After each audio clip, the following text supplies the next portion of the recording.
So you've got all the sources that you want to use for your assignment or your research project ready, and you've got all the referencing elements in order. But are you actually citing while you are writing? Because this is where most students mess up. So in this video, I'm going to show you exactly how to do in-text citation Harvard style, including tricky cases like multiple authors, or when to use the organization name, and using secondary sources.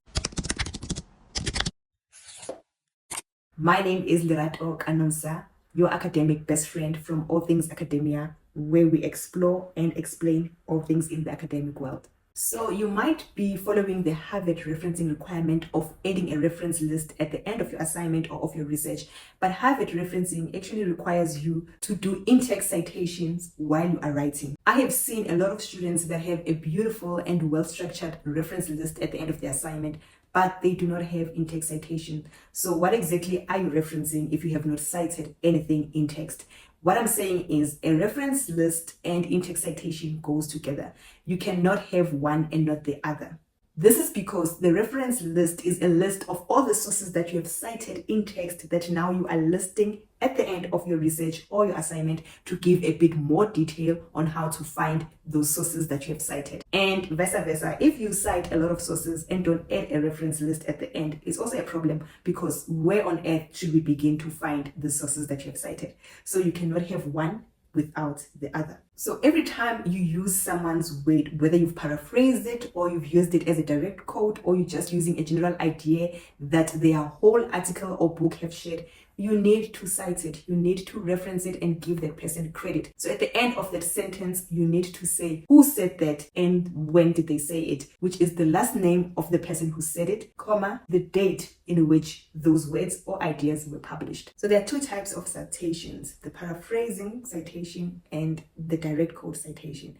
So throughout the series, we've been discussing both, where you paraphrase and then you only add who said what and when did they say it, the date in which those words were published. Whereas with the direct quote citation, you add a source locator. Where do they say it? So you add who said it, the last name of the person who said it, and when did they say it, the year of publication, when they said it, and also where do they say it, the source locator. Where in the source, where in the document you find those words. So that's giving the page number or the timestamp in case of a video. When you cite as you write, of course, you'll be writing a sentence, and if in that sentence you've borrowed an idea and you've paraphrased some words that you found somewhere else, then you add this little tag, which is a citation, at the end of that sentence. You need to bear in mind as well that there is two formats in using citations within the body. The first one is the paraphrase that we've talked about, where you write the paraphrase word and at the end of that sentence you add this tag. But there's also the narrative citation, where you integrate the citation within what you are writing. Most of the times this is a sentence starter, especially when you're writing your literature review. For example, the citation that comes at the end, which is the paraphrased citation, is in brackets. You put the author, the person who said the words, and you put the comma and the date, and you close the bracket.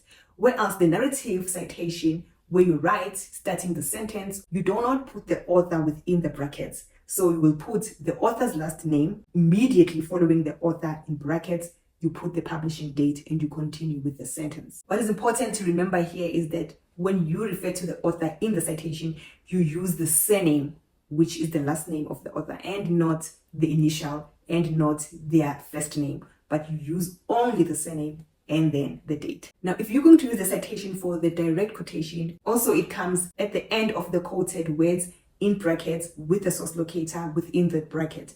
So when you use the source locator, use colon after the year and the page number. So it will be the name of the person, the last name, the surname of the person, comma, the year of the publication, colon, and the page number, close that bracket. So of course, if you are using it as a narrative and it's still direct quote, you will write the last name or the surname of the person. In the brackets, you will write the year, colon, the page number, close bracket. Now moving along, if you are citing multiple authors, like 2 or 3, then you follow this format. For 2 authors that have authored the same book or the same source, you cite them in the order that they appear on that source. So you'll start with the first one and the second one, which use their last name, then a comma followed by the date of that publication. So for this example, you can say Lutuli and Lamini, comma, 2021. So in the case where there's 3 authors now, which is more than 2, you still cite them in the order that they appear on that source. But this time you use the standard English writing where you start with the first author, comma, second author, and the last author. You follow the English standard of listing things or items where you have the first thing, comma, the second thing, and you put and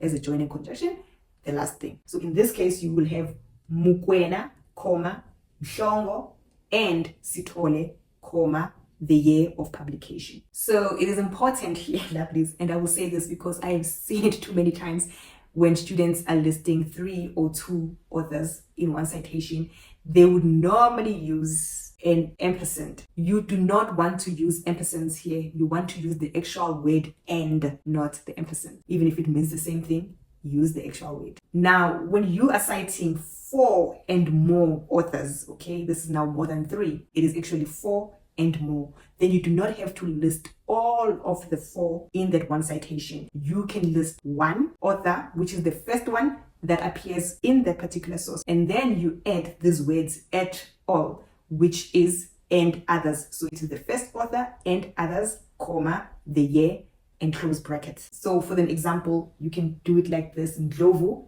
et al, full stop, comma, 2019. But take note here, as you're talking about this, you need to remember that in the reference list, however, you have to list all of them because this is where you give more details. But in the citation, you do not have to. So another tricky part is to cite a source that has no name. If the source, like a website or a particular article, has no name, then you use the organization in which the source was published or for which the source was published. So for a short example here, if you're citing someone who's written something for the Department of Higher Education, then you can use the Department of Higher Education as the source and then use the comma and the year it was published. In all costs, avoid to use anonymous, because why would you use anonymous? It just makes the source less credible, that no one wants to take credit for it. So rather use the organization name than saying anonymous. So we've talked about citing the direct code with the page number, which is the source locator, where you can add the colon and the number. But what happens when that code is actually a paragraph that falls into multiple pages, like 2 pages? For example, the code was started in page 1, but it goes and finishes in page 2. How then do you cite this? So what you do it the same way, but you can just, after the colon, add the page number. So you can say 1 to 2. So for example, here it says Zuma 2021. And you can say 42 to 45 after the colon. So now, let's move to my favorite part, which is citing multiple sources in one citation. And I will tell you in which instance do you use this. But before we do that, if you are finding any value in this video and you've stuck this far, then please give it a thumbs up and click the subscribe button down below and the notification bell so that you are notified every time I upload helpful content such as this one. Okay, so there's more videos that are to come in the series, so make sure that you have clicked the notification button and you have subscribed to this channel. So back to my favorite part of citing multiple sources within one citation. When do I normally use this? I use it a lot in my literature review. I call it the bus citation, where you put a lot of sources in one bus. So this is followed by instances where you say, many scholars agree that this and this happens this and this way. So the many scholars, you need to show who the many scholars are. Or scholars say this and this, but a number of scholars disagree. Then you need to say who the number of scholars are by putting them in the bus citation. And this is how you do this, okay? So you're going to say the first source or the first scholar that agrees or disagrees in this case, their last name, comma, the date of their publication. Then separated with a semicolon. Remember, the punctuation is very, very, very important when you are citing or referencing. So you're going to say the semicolon, the next scholar's surname, comma, the year, a semicolon, the last scholar, surname, comma, the year, and you close that bracket. So now these are all the scholars that hold that same idea about their topic put together in one bracket. I love it. I love this kind of citations because it shows that you have read so well that you could start grouping the materials that you have read, organizing them by their school of thoughts, whether they advocate for something together or whether they disagree or whether they're building or developing a certain idea together. So yeah, it shows critical reading, which is what we're looking for in any literature review or assignment or research paper. So this is how you can use this kind of citation. So the other important thing here when you use this kind of citations is firstly, of course, to remember to separate the scholars with a semicolon, but also to remember to arrange them according to the date of publication. I know that some institution wants you to arrange them alphabetically, but in Harvard Search style, you actually need to arrange them by the date of publication, starting with the earliest and to the latest. 2018, move to 2020, and then 2021. So the next part of citations that we're going to talk about is citing a secondary source, meaning citing work that has been cited by someone else. So you are getting a book that says something that someone else has said, and you need to cite that. So for example here, you are citing something from Msweli, which is a book that you are reading. That is citing what Smith has said, which is a book that you have not read, but you are reading Msweli, who's saying what Smith says. Okay, so you cite first with the later citation, with the secondary citation, because this is the person who said the actual words, even though you got the words from Msweli, but it was said by Smith. So then you will say Smith, 2015, cited in Msweli, 2022. Me personally, I don't like the secondary source citing thing because for me it communicates laziness, because you can as well go to Msweli's bibliography and find Smith information in that particular source they cited and go read it yourself and then cite it yourself rather than cite it as a secondary source from someone else. Maybe it fits better into the context of your research differently than how Msweli has said it does, okay? So you need to read it with your own filters and not with Msweli's filters. So I always advise for students to go find the source and read it themselves or engage it themselves and then cite it directly rather than citing it as a secondary source. So to close off with some of the mistakes that students make, which you should not be making, which is the first mistake, to write the author's full name in a citation,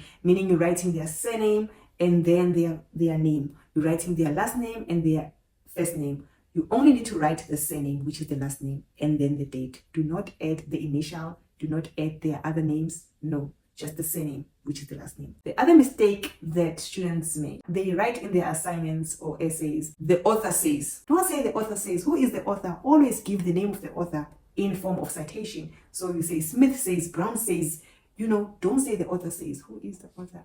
Even if you are doing a book review and you only reviewing a book by that author, don't say the author of this book says or the author says, because you say in your mind, the reader already knows whose book am I reviewing. No, say in a citation format, because that is a good scholarly practice. The third mistake is leaving out the year. Do not leave out the year. If you mention or you cite the author, always follow it up with the year of publication.